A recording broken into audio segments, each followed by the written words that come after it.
വരുന്നു ആര്? Bigg Boss Malayalam season 6 Sai Krishna എന്ന സീക്രട്ട് ഏജന്റ് ഒരു കൺഫേം ആയിട്ടുള്ള ഒരു വൈൽഡ് കാർഡാണ്. ശത്രുക്കളുടെ എണ്ണം കൂടി കൂടി വരികയാണ്. സോ സായി ഇന്ന് ബിഗ് ബോസ് വീടിനകത്ത് കയറും. ഏതാണ്ട് 6ഓളം പേര് കയറുന്ന കൂട്ടത്തിൽ സായിയുമുണ്ട്. പത്രക്കാരെ കൊണ്ട് തോറ്റു, ഞാൻ എന്ത് ചെയ്യാണെന്ന് നോക്കി നടക്കുക അവന്മാര് പത്രത്തിലിടാൻ. പക്ഷെ ഇന്ന് രാവിലെയുമായിട്ട് ഇത് സംബന്ധിക്കുന്ന വീഡിയോ ഇട്ടപ്പോൾ കൗതുകകരമായ കുറേയേറെ കമന്റുകൾ എന്റെ ശ്രദ്ധയിൽപ്പെട്ടു. ഇയാള് കയറുമ്പോൾ അകത്ത് കാറും കൊണ്ടായിരിക്കുമോ കയറുന്നത്? കാറില്ലാതെ പുള്ളിക്ക് അവിടെ നിന്ന് കളിക്കാൻ പറ്റുമോ? കാറിൽ കയറിയാലേ പുള്ളിക്ക് മാസ് ഡയലോഗ് ഒക്കെ വരത്തുള്ളൂ.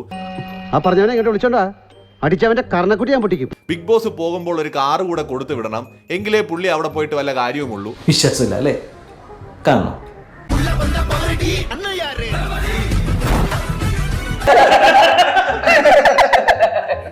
പലതും ഭയങ്കര രസമാണ് കേട്ടോ. വായിച്ച് ചിരി ചൂപ്പാടുള്ള കമന്റുകൾ വരെയുണ്ട്. സുഖതമാടി, കണ്ണിൽ ചോരയില്ലാത്ത തെണ്ടി, എന്ത് തോന്നിവാസവും കാണിക്കാൻ മടിയില്ലാത്ത ഒരു അലവലാതി. അതിനകത്ത് പോയിട്ട് അദ്ദേഹത്തിന് നേരെ വരുന്ന പ്രശ്നങ്ങളെ എങ്ങനെയാണ് നേരിടാൻ പോകുന്നത്, അല്ലെങ്കിൽ അവിടെയുള്ള പ്രശ്നങ്ങളിൽ എങ്ങനെയാണ് ഇടപെടാൻ പോകുന്നത് എന്നറിയാനാണ് നമുക്കൊക്കെ ആകാംക്ഷയുള്ളത്.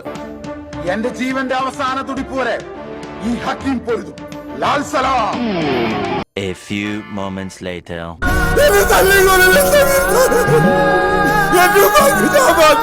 ഒരു വിഷയം കിട്ടിക്കഴിഞ്ഞാൽ കൊള്ളാവുന്ന ഒരു ഓൾവോ കാർ കിട്ടിയ സായി അതിനകത്ത് കയറി ഇരുന്ന് അതിനെക്കുറിച്ച് വളരെ ഭംഗിയായിട്ട് സംസാരിക്കും. അതിനൊരു റീടേക്ക് എടുക്കേണ്ട പോലും ആവശ്യമില്ല. ഞാനൊരു വലിയ സംഭവം അല്ലേ? ബിഗ് ബോസ് റിയാലിറ്റി ഷോയിൽ നിൽക്കുന്ന സായിയാണ്. അവിടെ എങ്ങനെയായിരിക്കും സായി എന്ന് പറയുന്ന മനുഷ്യൻ അതിജീവിക്കാൻ പോകുന്നത്? ഇതൊക്കെ എന്ത്? ഞാൻ ആകാംക്ഷയോടെ കാത്തിരിക്കുന്നത്. എന്തായാലും വളരെയധികം എനിക്ക് താല്പര്യമുണ്ട് സായി എങ്ങനെയായിരിക്കും ബിഗ് ബോസിനകത്ത് കയറിയിട്ട് കളിക്കാൻ പോകുന്നതെന്ന്. തീർച്ചയായിട്ടും നമുക്ക് നോക്കാം. അതൊക്കെ ഇരിക്കത്തേ ഉള്ളൂ. അപ്പൊ ശരി.